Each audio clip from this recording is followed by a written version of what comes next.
So I'm just making this YouTube video to let you guys know how I passed my theory test on the first go.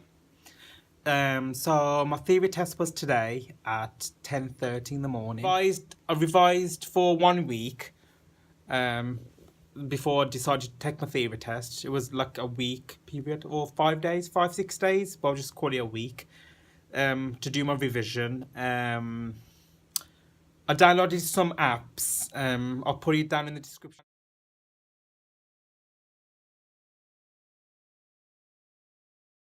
The 4 apps are downloaded. The 3 apps on iPhone or Android or whatever, Hawaii or whatever phone you've got.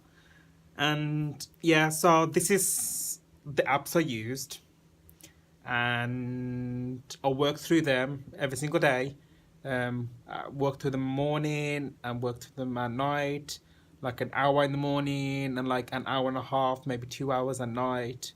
Because it sinks in, to me personally, when I revise, it sinks in more when I go to sleep.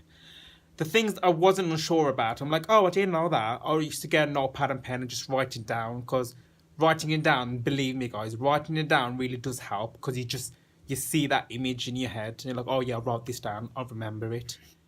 So yeah, so that's how I revise for 1 week, about 3 hours each day until lead up to the theory test day, which is today. I woke up nice and early, about 8 o'clock. My test was at 10:30. I just had a good breakfast, obviously, because I was nervous. Had loads of coffee, and so I did a few more revision. I put YouTube on and was looking at some CGI clips, the hazard perception clips, going through that. And when the taxi came, in the taxi, I was doing some more tests, my theory tests, just to like get my brain pumping. I got to my test center about 15 minutes early, because they always tell you to go there 15 minutes early. So always good to go 15 minutes early. Take your provisional driving license, because that's all you really need. Because that's for anything else. They just told me where's your provisional driving license. Showed them that for proof. They gave me a locker key so I could put my bag, my phone, and whatnot in there. Put my hat in there because you're not allowed to wear that. Wristwatches, you're not allowed to wear that. But yeah. So I go in there, I give the lady my driving license, and she gave me a locker key. She made sure my phone was switched off. I go in there, got my locker key, and straight towards the door. There, I saw a man waiting. Goes, "Hi, are you here for your test?" I'm like, "I am, yeah." And then he was saying that this is your computer right there. You just go through the door, and there's your computer right there. And just make yourself comfortable. Read through the questions. Flag the questions if you need to, because once you flag the questions, after you've done all the questions, you could go back to the flagged ones and then answer them if you wasn't unsure in the first bit. So that's one good idea. So yeah, I saw the room. I saw loads of other people there, or everyone had their own designated little slot, and I was number 6. So I showed the man my ID again, and then he put me on the computer. When I went to the computer, obviously there's screen right in front of me, the mouse. You don't need the keyboard, just the mouse in front of me, and yeah, the headphones on the side. So I got my headphones in. The first thing they did when I clicked next, obviously it'll have your name on there already, so you know it's you. So you click next, and it just talks about what you expect. Like there'll be some 50 hazards, 50 theory test questions. You can only make 7 mistakes, so you could get 43 rights to pass, and you're allowed 7 mistakes. So that's 50 questions there.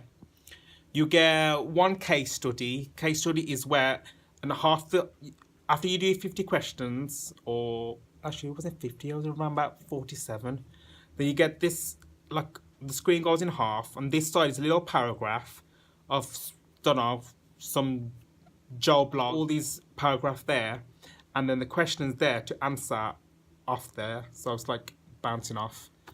So obviously you have the question there. Obviously that doesn't change until you answer all the questions. So you click the question, click next, and there'll be another question related to the case study, and you just do that about 3-4 times. I think it was 4 or 5 times, something like that, up to make up to 50 questions altogether. after I've done the 50 questions, obviously the man said at the beginning, the man said raise your hand if you have any questions. So I raised my hand because I wanted to ask him, because he said end at the bottom and he said review all. So I wasn't sure which one to click. I thought if I clicked end, then my theory test is all over. I'd have to do my hazards. So I was a bit like wary about that. So I raised my hand up and the man's like, yeah, you could click end and it'll take you to your theory test, your hazard perception, sorry.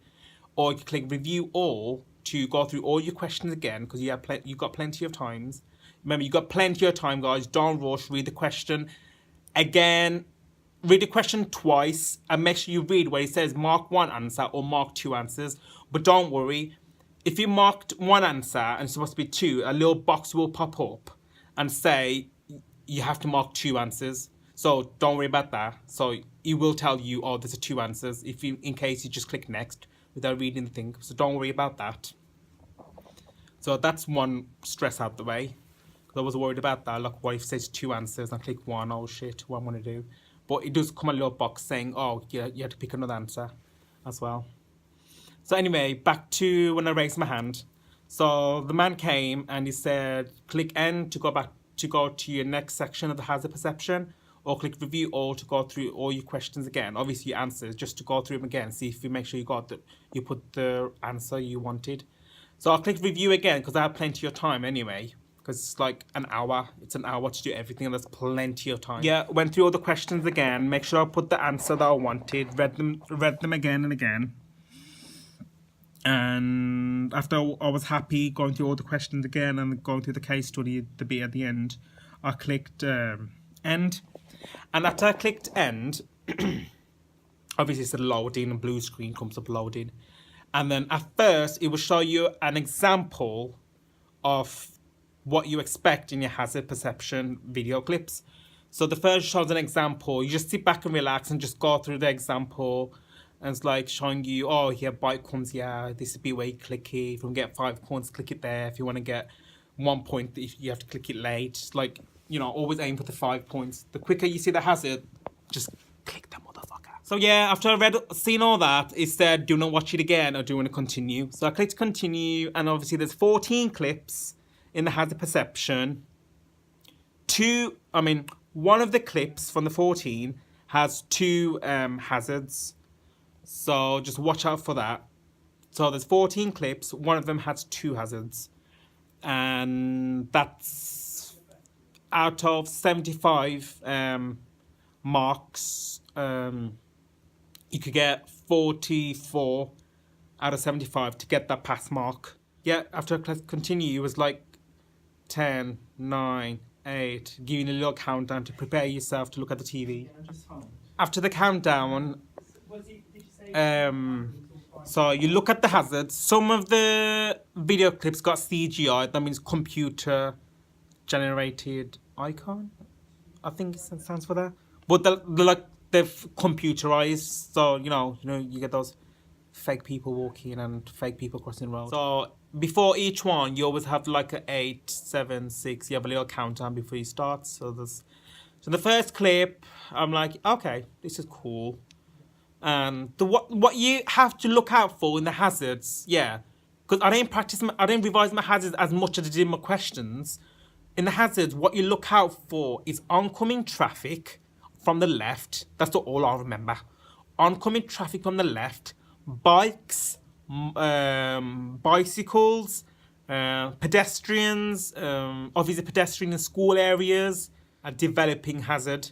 There's potential hazard and there's developing hazards. Potential is like you see people, oh, potentially they could run across the road, or there's children there that could run across the road. Just keep your eye on them.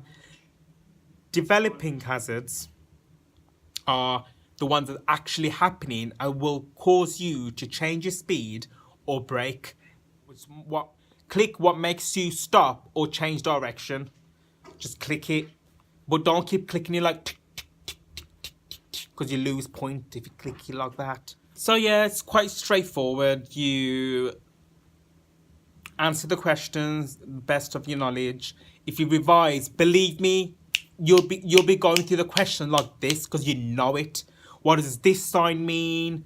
Like, you'll know it straight away. what's the maximum speed limit, what's the minimum speed limit. You'll know them if you revise with those apps I gave to you. It's not going to be like, whoa, questions. You'll know the answers. So it was quite straightforward. 'Cause I used those apps. I knew when I was answering. I'm like, oh yeah, I knew them. Oh, I made a mistake there. I remember what the answer is. Oh, it was that one. You'll remember them if you the questions. Some of them are common sense. Yeah. So that's how I passed the first time. So those who are going to take the theory test, says good luck and use those apps and use my advice, because my advice did work, and hopefully you guys get a good result. If not, don't worry, it's not the end of the world. You guys could try again and again and again. Just keep trying till you pass. So, good luck to everyone, and nearly Christmas. Have a great Christmas, guys.